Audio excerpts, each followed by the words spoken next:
patuloy na nagbibigay ng inspirasyon sa maraming Pilipino. Mga kababayan, isang mainit na palakpakan para kay Miss Marilyn Avancenia!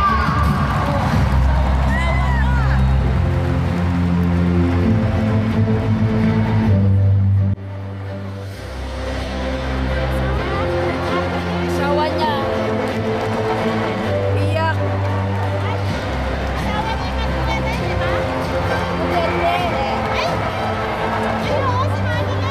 Oo, siya nilit. Naiiyak. Naiiyak siya.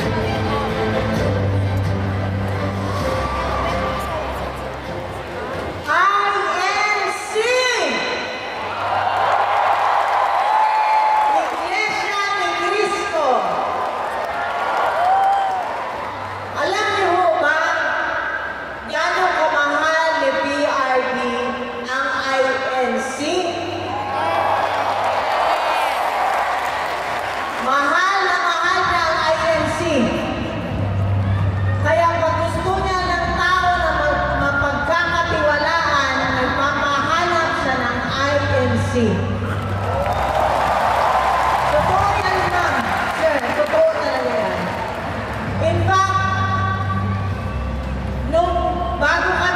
nung kinidnap siya, ang kasama namin na masahista namin na nakatira sa aming bahay ay miyembro ng INC.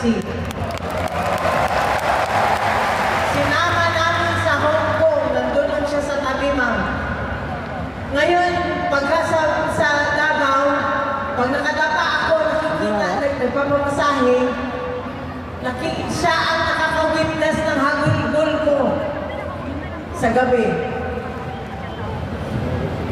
So, ganun kamahal ni dating Pangulong Duterte ang INC.